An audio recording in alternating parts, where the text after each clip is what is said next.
আসসালামু আলাইকুম। আশা করি সবাই ভালো আছেন। আমার চ্যানেলে সবাইকে স্বাগত। বাংলাদেশ থেকে প্রচুর টাকা বিদেশ চলে গেছে, এটা সত্য। লক্ষ কোটি টাকা নিয়ে গেছে অনেক গ্রুপ ব্যক্তি।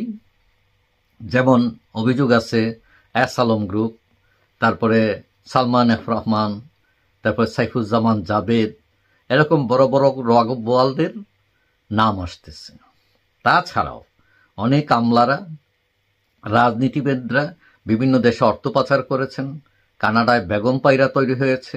শুধু কানাডা নয়, Singapore, Malaysia, Dubai, USA, UK, মানে কোন জায়গায় না তারা।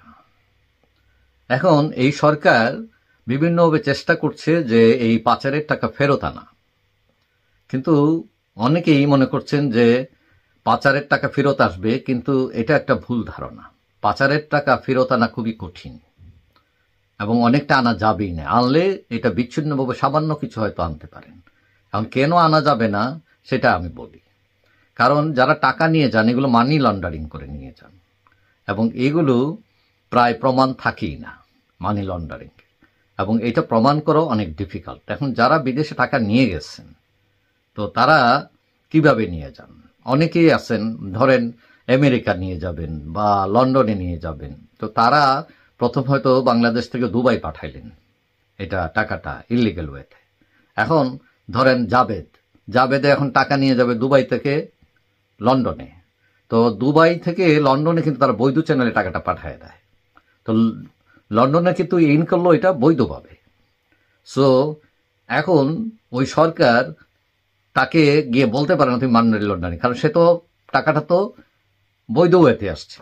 কিন্তু ওইটার আবার আগের রুট কোথায় ওইটা তারা যাবে না দেখতে, যে বাংলাদেশ থেকে কিভাবে আসছিল, বাংলাদেশের আগে কোথায় ছিল, মানে এত কিছু দেখার সময় নাই।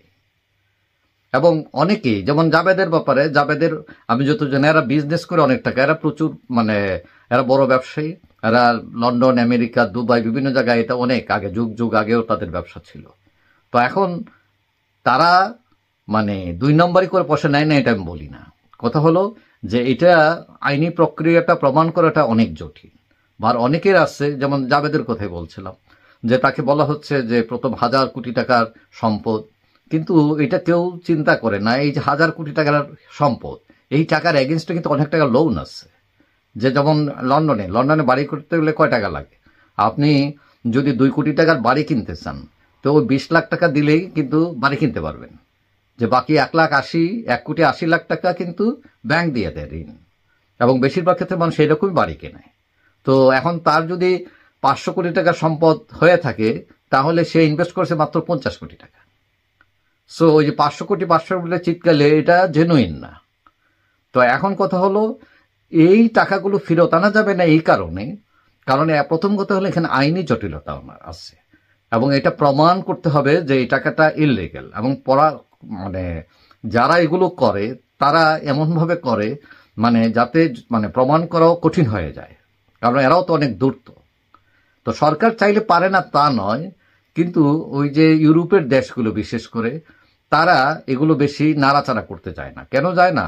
কারণ এইসব কালো টাকাকে এক হিসাবে তারা এটাকে পজিটিভ হিসাবে নেয়। তারা মনে করে টাকা কোথা থেকে আসলো আমার ডাজন্ট ম্যাটার, আমার এটা মাথা ব্যথা না, আমার দেশে ঢুকছে, বিনিয়োগ হয়েছে, এটা ফাইন। কারণ তার দেশের ইকোনমিতে এটা কিন্তু পজিটিভ, আপনার জন্য নেগেটিভ হইতে পারে। তো এখন এইটা যদিও তারা বলে মানি লন্ডারিং এর বিরুদ্ধে বিভিন্ন ধরনের ব্যবস্থা, কিন্তু তার দেশে যখন টাকা ঢুকে তখন তার অত মাথা ব্যথা না, কিন্তু তার দেশ থেকে যাওয়ার সময় তার মাথা ব্যথা। তো এখন এই টাকাগুলো যেসব দেশে ঢুকছে ওইসব সরকারের কাছে এটা মাথা ব্যথা না, এটা আপনার কাছে মাথা ব্যথা। এখন বাই ল আপনি ওকে বলতে পারেন, রিকোয়েস্ট করতে পারেন যে আমার এই টাকা নিয়ে গেছে, তোমরা এটা ফেরত দেওয়ার ব্যবস্থা করো, এটা ইললিগ্যাল মানি। এখন আপনাকে প্রমাণ করতে হবে বা ওই সরকারকে প্রমাণ করতে হবে কোর্টে গিয়ে যেটা ইললিগ্যাল, এবং তারপরে সরকার দিতে পারে আপনার টাকা ফেরত। কিন্তু এটা দীর্ঘ প্রক্রিয়া, এবং এটা নির্ভর করে যে সরকারের সাথে আপনি চাচ্ছেন, যে দেশে নিয়ে গেছে ওই সরকারের সাথে আপনার সম্পর্ক কিরকম, এবং ওই সরকার আন্তরিক কিনা, এবং বাংলাদেশে চেষ্টা করতেছে সেটা চেষ্টাটা কতটুকু গভীর, কতটুকু শক্তিশালী, এগুলোর উপর নির্ভর করে টাকা ফেরত আনা।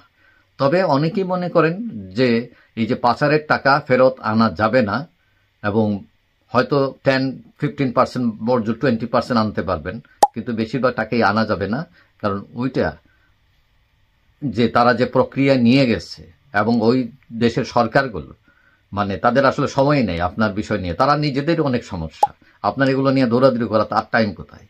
তো যাই হোক, এগুলো সবকিছু মিলিয়ে আশা করি সরকার চেষ্টা করবে এবং কিছুটা হলেও সফল আসবে। যাই হোক, সবাই ভালো থাকবেন, আশা করি দেখা হবে অন্য কোনো ভিডিওতে ইনশাল্লাহ। আল্লাহ হাফিজ।